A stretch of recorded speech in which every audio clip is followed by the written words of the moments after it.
Good morning, Canada, and welcome to RCTV. I'm your host, Nick Rack. On this week's episode of RCTV, I get to play with a really cool yellow sub while we're doing some fishing. I think you're going to really like that one. And also, talking about subs, we got a great looking scale sub and a quadcopter that has a GoPro on it that gets to fly around. We get to look at the subs. But first, we're heading up to the Aviation Museum to take a look at some beauties just like the one behind me.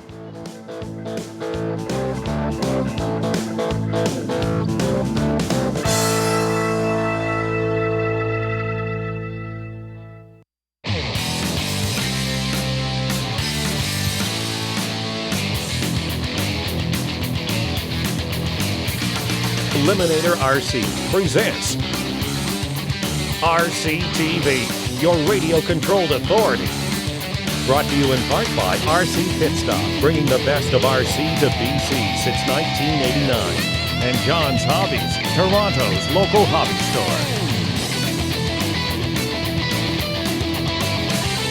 With your host, Nick Rack.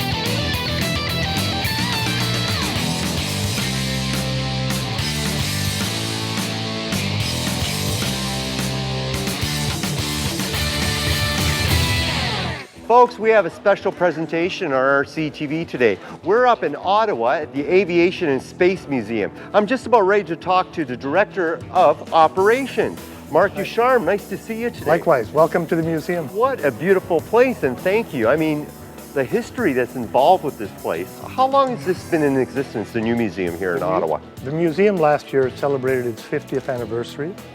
So we've been located in old Second World War hangars up where the parkway is, and we also had a display at Uplands. But this building here, it's only been here since what, 88? This building opened in June of 88, and the front part that we're standing in now actually opened on February 23rd this year.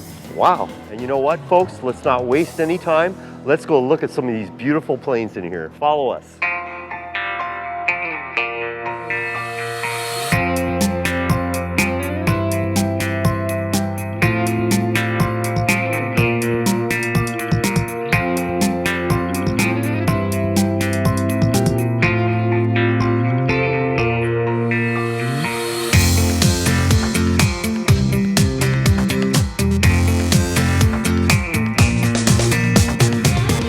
As I was saying earlier, Mark, there are a lot of planes in here. Give us a brief history of what we're going to see in the museum today. Well, in our collection, we have 150 flying machines. In this building, you're going to see about 60 of them. And it goes from the Silver Dart, which is the first airplane to fly in Canada, onto the modern jets that we're flying today in Libya. So you have World War I, World War II, right? You have bush planes, right?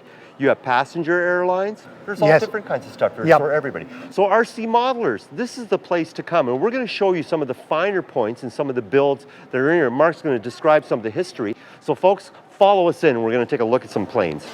Carl Gross actually built this plane in the Bumblebee colors. But here's the actual World War II version of it. Now, if you look at some of the detail, how he built the lights around here, and Carl actually fashioned all these pieces here, right? Even the flarings on the motors that come out. If you really want to get technical and build a scale plane just like this, you could actually walk around and count every one of these single rivets. That is real scale, folks. Mark, what was it primarily used for? This is a STOL airplane. STOL is short takeoff and landing. A farmer's field would be perfect. Is that what the reason is for the robust landing gear on it? Yes. Fantastic. It's fabric covered, steel tube, so it's a fairly light airplane, but it's a big airplane. It's got a huge metal wishbone for the landing gear, and they could carry the bicycle and the resistance fighter and drop them off anywhere where you would fit in. Anywhere they wanted to. Now, is that primarily used in Europe? Yes, they were used in Europe.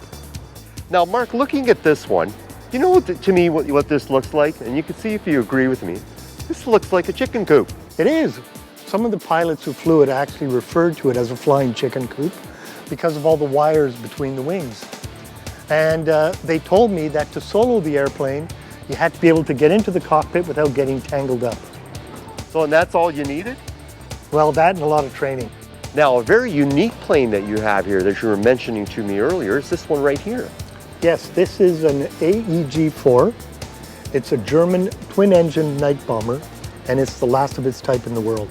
And was this a captured plane from World War I? Yes, it came to Canada as a war trophy after the war. Now, Mark, do you get a lot of RC hobbyists coming in here to actually looking at a unique plane like this, which nobody's ever seen basically, and there's nowhere else in the world, to come and build something like this? Yes, we do. A lot of people come in to look at the aircraft, to build models of them, and people who are building their own replicas come in and are measuring aircraft and getting details off what we have on the museum floor and in storage. So they're actually allowed to come in and take pictures of them. There's no problem. The museum allows that. We allow pretty well everything except touching. Except touching, so I can't even touch them today? Not you. No, Not you. anyone. Not anyone.